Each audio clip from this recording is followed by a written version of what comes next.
biological specimen, right? Yeah.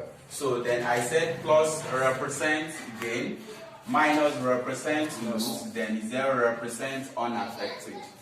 So then based on combination of this sign, I told you we can have plus plus, plus minus, plus 0, minus 0, and minus minus, isn't it? Now, under plus plus, we have explained and treated this. We have done mutualism, or what we call symbiosis, isn't it? Yes. So, then under plus minus, I told you, is an association in which one organism gains, while the other is what? Loses to the association.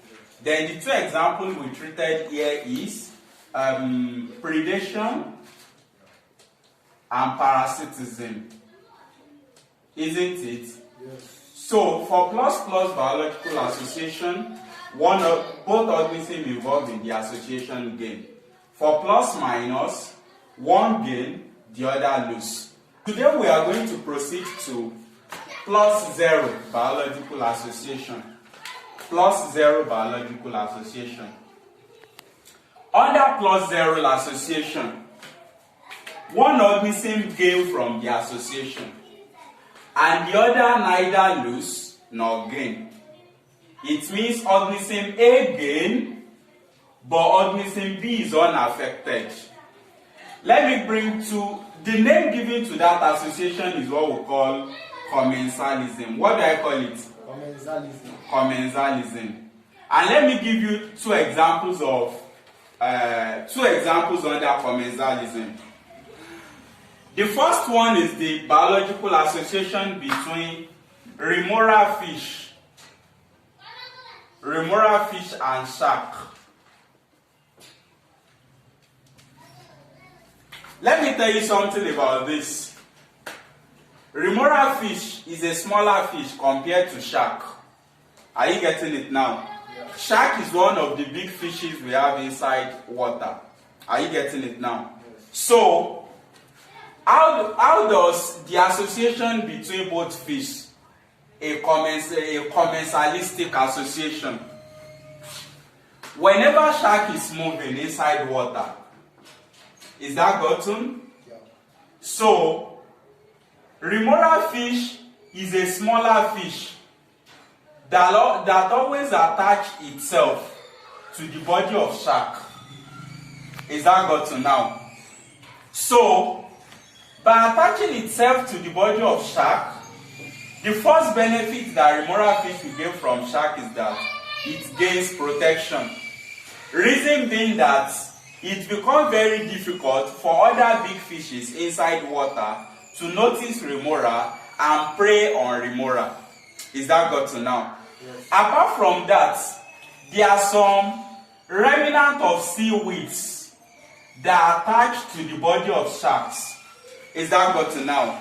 Once remora fish is attached to the body of shark, it has the opportunity of feeding on those remnants of seaweeds. Are you getting it now? So, implicitly now, remora fish gain its food from the shark and also gain protection from the shark. But by doing so, shark is not affected. It's not in any way affecting shark. Is that got to now? So that type of biological association is what we call commensalism. An association in which one of the organisms gain, the other neither gain nor lose. Is that got to now? So the organism that gain from the association is known as the commensal. I hope that is clear. Another popular example I want to give under commensalism is man and intestinal bacteria. Man and intestinal bacteria. There is a bacteria that lives in our intestine. Is that got to now? So, that bacteria obtains its food and shelter from the intestine of man. And those bacteria, they are not in any way harmful to us. Is that got to now? They cannot cause us any harm. but they gain from us. What do they gain from us? They gain food and they gain shelter from us. Since the bacteria cannot harm us in any way, it means the bacteria is what? Is a commensal. Are you getting it now? So the relationship between us and that intestinal bacteria is what? Is another example of commensalism. Now, let us look at another popular biological association. This type of association is what we call -0, and it is called amensalism. Is that got to now? Now, amensalism is a biological association in which the two organisms involved in the association, one of them is losing to the association, while the other is unaffected. You will now be thinking, if you want to start racking your brain, that which organism can feel into that association? One organism is losing, and the other does not even know it's losing, and another organism is losing to it. Is that got to now? Let me give you a popular example of that. Do you know a plant we call Tectona grandis? It is thick plants. How many of you know thick plants? You know thick, right? It is one of the hardwood used in the production of timbers and the likes. If you look at anywhere you have in these plants, are you getting it now? Tectona grandis and let me say shrubs. Shrubs. Or let's say Tectona grandis and Chromolina. I'm still going to give another example. Tectona grand is an higher plant. It's a bigger plant. It is tall and it has a lot of broad leaf that can serve as canopy to lower plants growing under it. Is that got to now?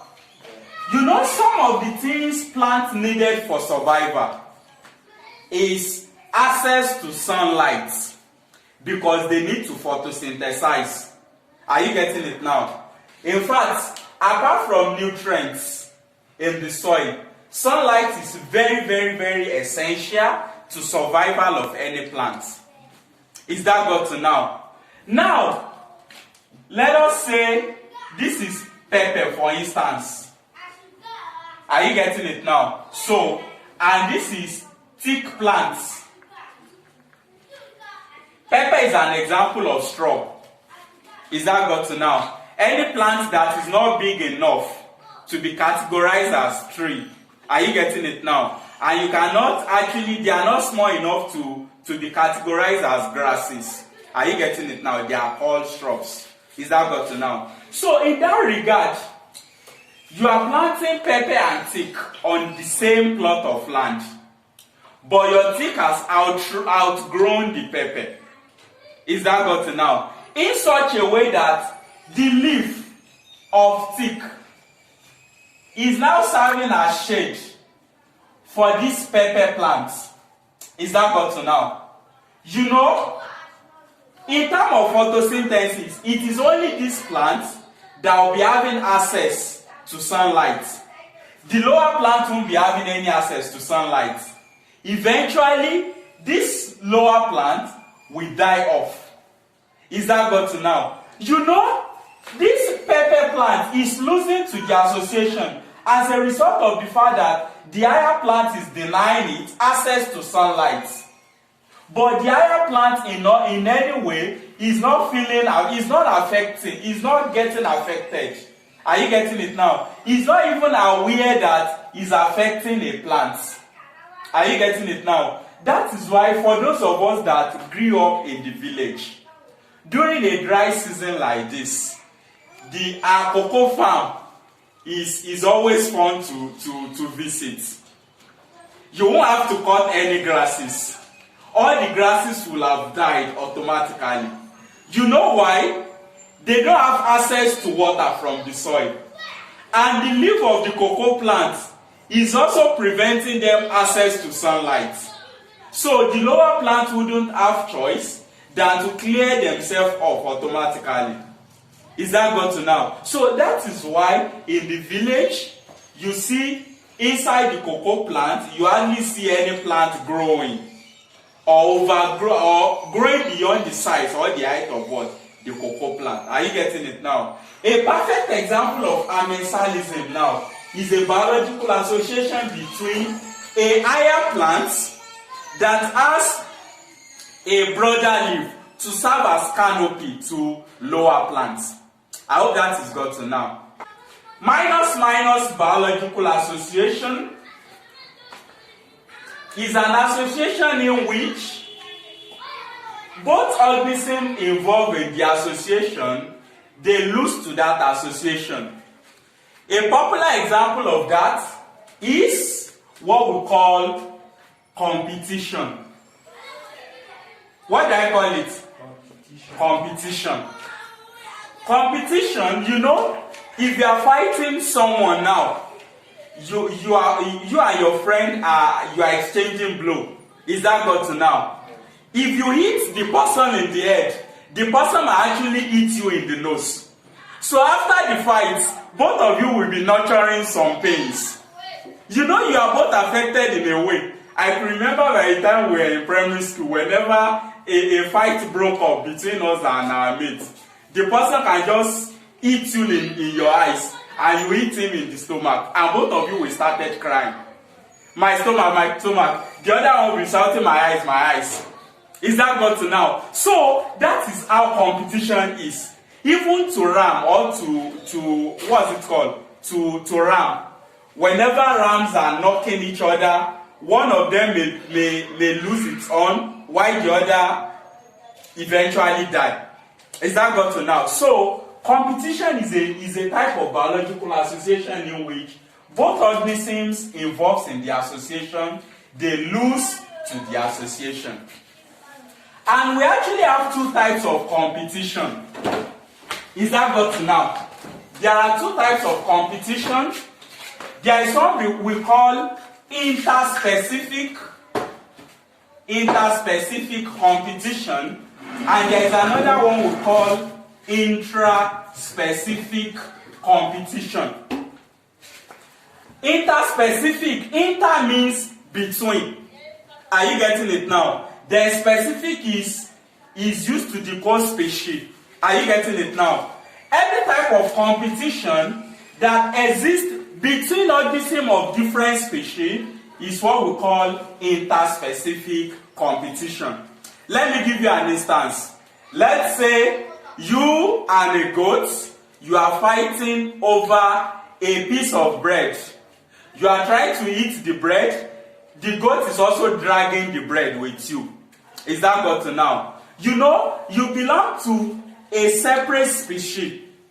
Are you getting it now? Goat also belong to another species. For the fact that you and goats do not belong to the same species, that type of competition provide a perfect example of interspecific competition. I hope that is clear.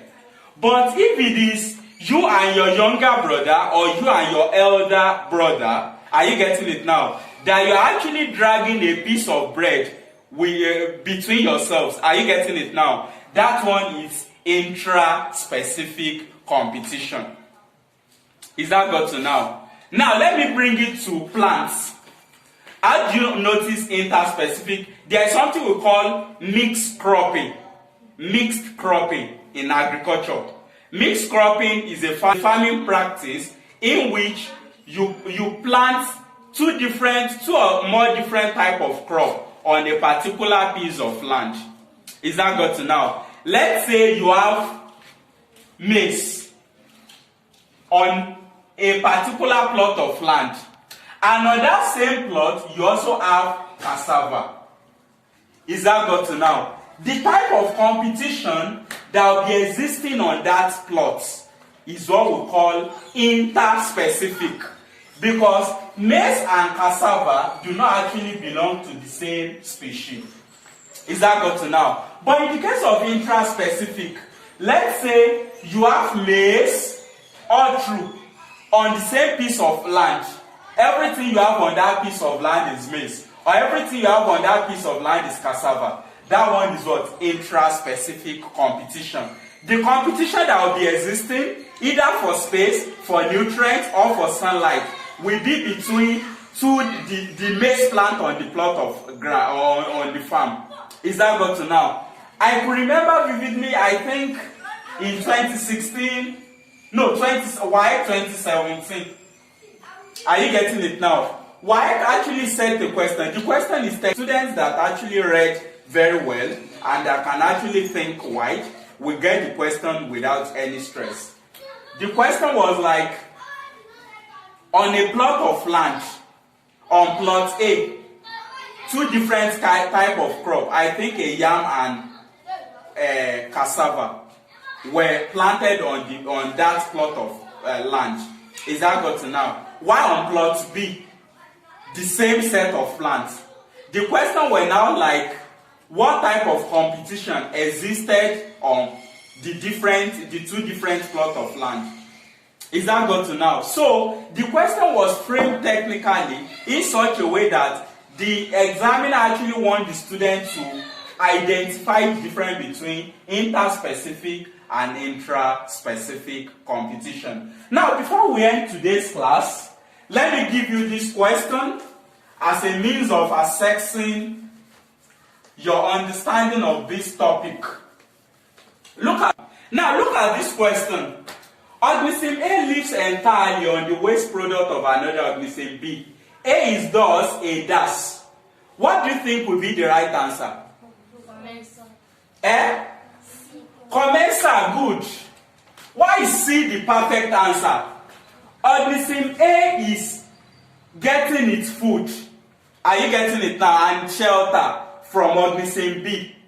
Is that got to now? So, he's living on the waste products of organism B. He's not living directly on organism B. Is that got to now? If a dog